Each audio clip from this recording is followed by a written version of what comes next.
Never before has Bermuda's men's football team been this close to the FIFA World Cup. Speaking on this historic breakthrough is Djair Parfitt, a standout for Bermuda with 17 caps and 6 goals. In this interview, he opens up about the realities of the beautiful game abroad and at home, the expectations on Team Bermuda, and the violent reality the island is grappling with. Excited to be back on home soil, Parfitt also reflects on the importance of fan support, the atmosphere around the team, and his unwavering confidence heading into this decisive match for Bermuda.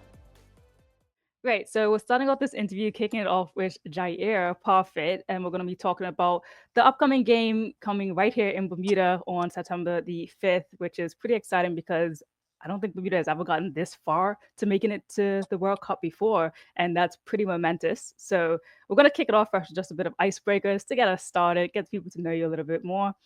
First one is food life. So what is your go-to comfort food? Guess I shouldn't really say this, but probably candy, like some Sour Patch Kids or something like that. What's been your last binge-worthy show that you've been watching on Netflix or wherever? So it's been two. I started watching Prison Break again. I don't know if you've seen Prison Break. That's an old Um, one though, yeah? yeah, it's an old one. So I watched it before, but I started rewatching it. And then there's another one called The Last Kingdom. It's about like Vikings and how they went to war with England, trying to fight for land and all that. So, All right, switching over to some music vibes. If we grabbed your headphones right now, what artist or song will probably be playing on repeat? I listen to everything, but right now, what have I've been listening to Gucci Man. I don't know if you know who Gucci Man is. Yes, I know who Gucci Uh, Man. huh? What you say? Yeah, I know who that is. Yeah. Oh, okay, yeah, Gucci Man. It's a new artist. Well, he's like newer. What's his name though? Um, what's his name? He's from New York. Oh, Cash Cobain. Cash Cobain. Listening to him, and that's about it right now. And just like some maybe some underground rappers from like California, like the West Coast. Okay, cool, cool, cool, hmm cool. Are you a night person or are you a morning person? For sure, a night person. I'm not a morning person at all. Like I wake up and I don't talk for like maybe the first 3 hours from when I wake up. Yeah. So when you are back home in Bermuda and not playing football, what's your favorite way to spend the day? uh, we'll keep it. We'll keep it PG-13. No, I'm joking. But of course, like just normal fun in Bermuda. Like we go out on a boat, have fun with your friends, music, people are dancing, or just hanging out with like family. That's probably the best part. Like a barbecue with your family, and just just catching a vibe, really, especially over the summertime, which is the best time in Bermuda. Just really catching a vibe with your loved ones. That's what I do. Hi, lovely. So Bermuda has never been this close to qualifying for the FIFA World Cup. What does that mean to you personally and to the team to be standing kind of on the edge of history here? Wow, honestly, for me personally, it's like I'm so grateful for it. For one, it feels like destiny. It feels like fate. It feels like all those things because I feel like we have a real chance to even make it to the next stage, which is the actual World Cup. So I'm just grateful. I'm humbled by it, and really, it's given me a lot of motivation, even where I am now, to continue to just keep progressing and make sure I can be in the best shape and the best form for when I come back to play with the national team. Amazing. Yeah, because like this is something that maybe I don't know, if I was in your position, I would think, I can't believe that I'm I'm on the team, that's made it this far. And like Yeah. knowing in history everyone else, like it's just like that's something that's just gonna be marked there forever. How do you feel being away from the team, knowing that this big moment's coming up and knowing Yeah. that you're not gonna have that much time to train together or like have that cohesiveness that you need? Okay. Like, do you think it's necessary? Like, or is this very common for you and you're used to it? It's common. It's common for not only for us, but it's common for every national team in the world.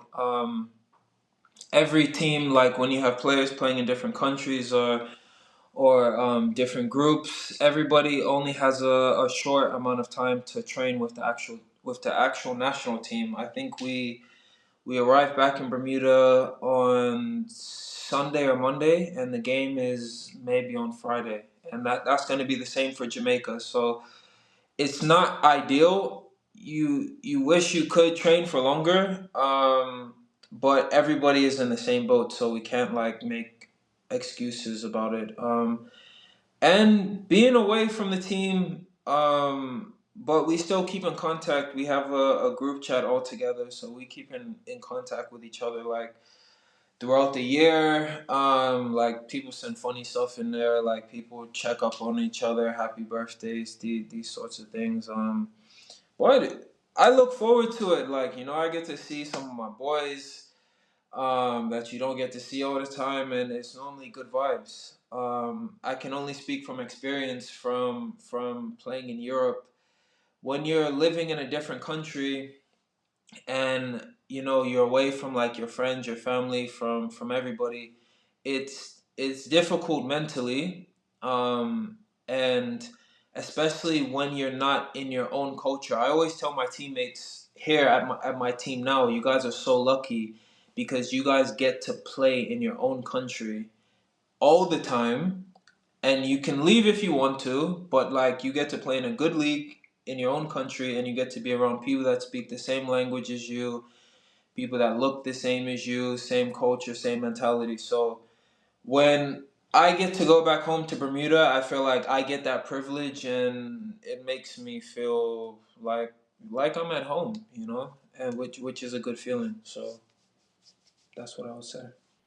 Awesome. I'm glad you touched on that because that's actually one of my questions. Because, correct Mhm. me if I'm wrong, in my research, I found that you played across like Slovenia, Iceland, Greece, Northern Ireland, and Finland. Is that Yes. correct? Yeah. Correct. And I Yeah. wondered what has been like biggest cultural or like footballing lesson from like living and playing in many different countries. Wow, that's a good question. The biggest lesson I can try to think of. I can try to think of one.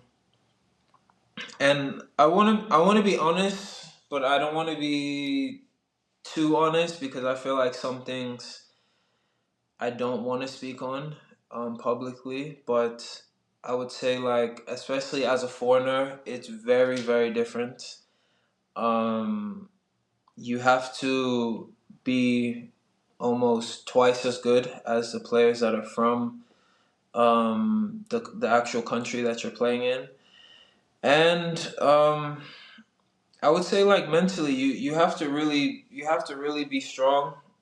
You have to really be strong, and you have to. What's something that I've learned? Because I want to give you a genuine answer in case like somebody younger is watching this. Biggest lesson, you have to be selfish in a sense. You have to. I would say that's probably one of the most important things. You have to be selfish, but not selfish in a bad way. Selfish in a way of like where you are taking care of like your mental health and taking care of what you need to do to be the best version of yourself. I had a situation. I can say this. I had a situation when I first went to Slovenia, and I was only 21, and I was dealing with some things like outside of football that I felt were affecting me when I was coming to training. And I think I was too young at the time to understand that like this is your life, this is your career, so like anything that's taking away from you progressing your life, you shouldn't entertain it. So, I mean, being selfish in that way to be the best version of yourself. Yeah, that's what I would say I've learned. Like setting up boundaries so you know that you're able to be the best player for you. Exactly, exactly. Yeah. Yeah. Nice. Hmm. That's a good lesson to learn and definitely one to share because I think a lot of times we overextend, do too much. You break down thinking that you can be everything for everyone. And I just want to talk about some of the pressures though right now, because I'm sure you faced a lot of pressure already in the game. You've been playing it for years, but there is a lot of pressure riding on this game. So how do you and your teammates kind of balance the weight of it? But for you personally, how are you balancing the weight of it against this crucial match against Jamaica? Um, Pressure. To be honest with you, and this is me being genuine honest, I don't feel pressure like when it comes to football. Before the game, you have some anxiety and some nerves. For me, at least, that you just want the game to start. But pressure, there's no pressure because if you do everything you need to do before the game, you're training to the best of your ability. You're eating healthy. You're sleeping correct. You're making sure you're taking care of everything. There's no more to do. It's just about showing yourself after that. But if you are somebody who's like cutting corners and you're not working how you should be working, then maybe you could feel pressure. And also, like, I'm very very strong on like believing in yourself and knowing that, and not thinking you can do something, knowing you can do something. I'm very big on that. So like, I don't think you should ever go into, whether it's a football game, a boxing match, a tennis match, feeling like you are less superior than the whoever you're going against. Because if you feel like that, to be honest, you shouldn't be there in the first place. You should always feel like you're the best. You should always feel like you have done everything you can do to make sure that you are better than the person you're going against. So I don't personally feel pressure. Um, I feel confident going into the game, but like I said, before the game, you'll always have anxiety and nerves and these normal things. But that's how I try to approach it mentally. What keeps, I guess, this group that you guys have, this team, what do you think is that one, I don't know, it could be a goal, it could be just a feeling, like what keeps Bermuda's team together, the men's national team? Like, what is that one thing that you could think of, like, yeah, this is what's keeping this team together and this is what's pushing us forward? I would say, what's keeping us together? I think just, hmm, these are some good questions. I want to try to make sure I'm answering them well. What's keeping us together? I would say the environment that Michael Finley has brought has been positive from the beginning. Um, and JB, Kenny, um, I feel like the environment has been very healthy. It's been very positive, and I feel like it's made it easy for us to focus on just the goal of winning as many games as possible against whoever we're playing against. So I think the root of it has just been the environment has been positive. Really, there's been no real like fighting or arguing or anything. Of course, people always have disagreements, but we have a group of men who are taking accountability for their mistakes, and I feel like the root of it is just it's been a positive environment, which has to come from the staff members first because they are in control of the environment to a certain extent. So I would say that's where it's coming from. All right, nice. That's always good to hear. Mhm. Definitely. All right, so let's do a little bit of what if questions. So, if Bermuda pulls off this win and continues Mhm. toward the qualifications, what do you Mhm. think? would mean, sorry, what do you think it'll mean for football in Bermuda, especially for the next generation of young players? Wow, I mean, it would be everything, really. Like if we are fortunate enough to qualify for the actual World Cup, and win these games, it would be not only life changing for us as players, but as a country. It will put us on the map even more for football and for sports in general. And it would be it would be a dream for I think every child, growing up wanting to play for the national team, because they will see that we have had success, and they would grow up wanting to be a part of that. Just like how we grew up watching Ronaldinho, Ronaldo, and all these players. Hopefully, we will emulate that in a sense to the youth of Bermuda. And I genuinely, the answer to your question is, I think it would be bigger than I could even answer right now. I think it will be bigger than what we could imagine. So I really hope that we can do it. I want to talk about the crowd and the hope that more Bermudians will actually come out to this game because I mean I was at some of the last few games and that were home based when I was home, and even like watching as well, like a lot of sports events I love to go out to, I love to be a part of, and that stadium just has not been filled up like it used to be in the past. We don't really get that many people coming to the crowds to like support our teams, and I talk about it fairly often on my page. And I'm just like, where's the pink and blue? Where's everyone? What would be the biggest difference having a full crowd out there versus a minimal crowd? Like, how do you think that'll, affect the way the players even feel? Mhm. I think I think of course having a bigger crowd is naturally more motivating within itself. More noise, more spectators, and of course in our home country it would help us as well as, like, the 12th man sort of ideology. But I think, like, I don't actually know, because I remember as a kid growing up, when I would go watch the national team, you know, the whole stadium would be packed both sides. I remember that, like, very vividly as a kid.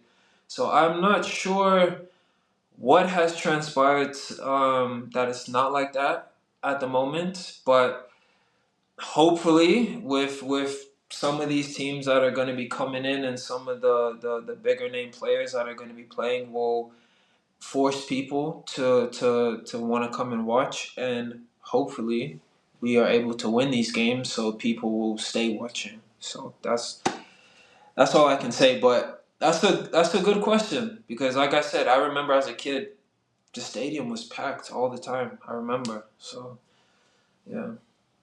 Yeah.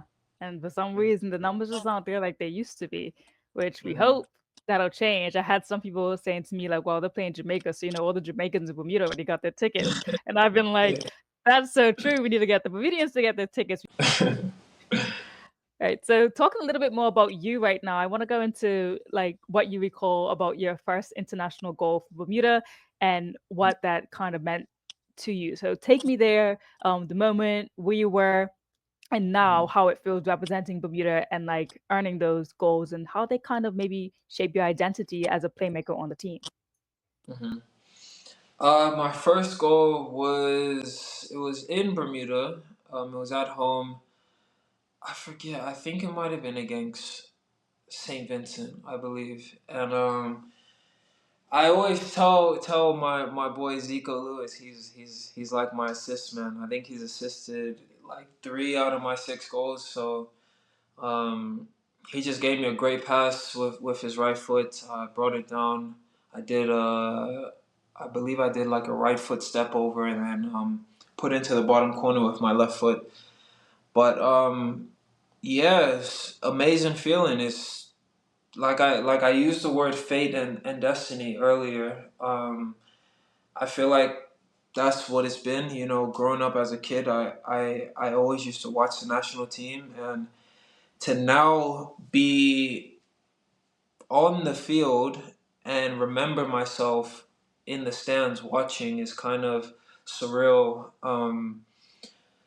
And yeah, I want to continue to keep going. I want to continue to trying to help the team and doing what I can, and trying to just, I don't know, just emulate what I feel would be considered as good or great, and try to continue to pass it down to the younger generation, because that's what it's about at the end of the day. Yeah, that's what I can speak on that. How do you want to be remembered as a player? Like people think about you, Djair Parfitt was this type of player. Hmm. How would I want to be remembered?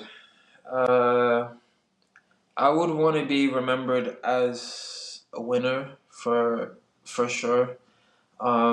Somebody who has a winner's mentality at all times. Somebody who's resilient, who never gives up. Um, and to be honest, I just want to be the best every single time I step onto the field, whether it's training or whether it's a game. I want to be the best player every single time. Genuinely, that's how I would like to be remembered. Um, yeah, I would say those things: to be a winner, resilient, winner's mentality, and just always trying to be the best every single time. That's what I would say. Lovely. All right, so coming to the end of my questions here, at least that was the end for sports. Now, these last few questions that I have, you don't have to answer them if you don't want to, but as a journalist, I feel the need to ask them and just to see how you feel about it. Because I do believe that all the football players, every sports athlete truly has a big influence and a big impact. I think sports, how we act as a country reflects how even our athletes act as well and how they hold themselves up. I really do believe those intersect a lot in between like just our people and our culture and then how our athletes even perform and how they Mhm. represent. So knowing that, my question to you is like, while we are celebrating football right now, we've also been facing a wave of violence with recent shootings on the island. So, as a young man pursuing your dreams, how does it Mhm. feel to see some of your peers choosing a very different path? That's a deep question, and of course I've heard about it, I've read about it, and for me, it's sad that families have to go through this, because these are young men, and young women also. It's sad, genuinely sad, and I do feel that it has a lot to do with the music that we listen to. I feel like, especially the younger generation, before your prefrontal cortex is fully developed, which is in your brain, that helps you make decisions and helps you understand who you are as a person. I really feel the music is affecting the younger people to make these decisions. They're trying to be like the how the rappers say that they are. And I feel like it's easy to sit here and say we need to like do more as a community, but you can only do so much, because I know from, listen, we've all been teenagers. Like when you leave your parents and when you leave school or whatever and you go away with your friends, you might be a completely different person than when you're at school or when you're at home. I just feel like we need to try to make better decisions. However that happens, I don't have the answer. I do think, like I said, I do think the music is the biggest factor, genuinely. But maybe I know my friend Dante Levrock, he has his organization, coaching with the kids. I know there are people in Bermuda who care about what's going on genuinely. Maybe it's just about trying to be more hands-on with the kids that may be displaying behavior that is not positive, and try to encourage them from a younger age, so that we can like minimize them growing up and to be doing these horrific things. That's what I would say. I think the music is a big factor, and maybe we can try to catch the behaviors earlier from maybe when they're like 13, 14. That's what I would say, maybe. All right, thank you for that. Now I'm just going to ask one more question along those lines because you kind of touched on a little bit, but just to get even further your opinion on it, like when you do see young men turning to violence, like what do you think they need most? I know you mentioned on Dante Levox, um, his club and team that he has and his training that he's doing, but do you think there's like more opportunities, more mentorship or support? Like what do you think can assist in helping to like change the direction? What do I think can assist? I think number one, it starts at home. It always starts at home. Children are brought into this world without thinking about violence. So of course, your environment is going to be the first thing that is going to start to mold you into the person that you end up becoming. Um, and then of course, when they go to school, that's where they're spending the majority of time when they leave home. So I would say like, yeah, it would need to be more hands-on, and of course like it's difficult for the government to assort these people into schools to try to be more hands-on, because 9 times out of 10 the teachers have what, 20 students, and it's only them, and they may have an assistant teacher, so it's difficult to be hands-on. I can't really give a definitive answer on exactly what needs to be done, but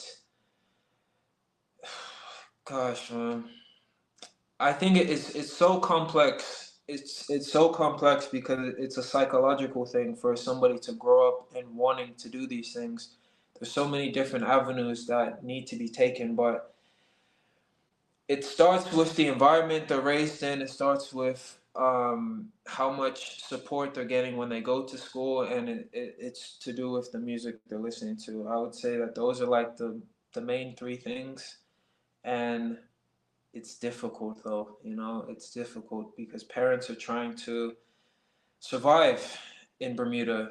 They're having to work so much, and they may not have the time to spend with their children, and it's complex. It's difficult. I have my ideas, but I'm only Jair. I'm not the king of Bermuda. Um, so I think, but having more of these conversations publicly, we can maybe more get to the root of it, and try to find more ways to support the youth, and figure out why they want to go out and harm somebody else. Of course, sometimes it's retaliation, but even some of the things that are happening are with younger people, maybe 17 years old, and they might have not been affected by it. So the question is, why do you want to go out and do something that never was to do with you in the first place? We need to start maybe asking these questions directly, and listening to them, and hearing why they want to do these things, and what can we do to stop it. That's what I would say. Amazing. Well, Jair, thank you so much for even answering that and like taking the time to have this whole conversation with me.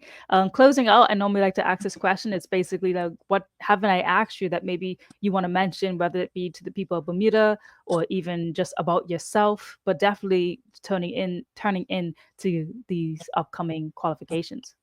To anybody watching this, just stay resilient, stay confident, stay focused on whatever you're doing. Never let anybody tell you who you are or what you can do, because I promise you, you can do whatever you put your mind to. As long as you wake up every single day and focus on what you have in your mind, you can do it. And that's not just for football. That's for anything. You want to be the CEO of a company, or whatever you have in your head, you can do it. So that's what I would say.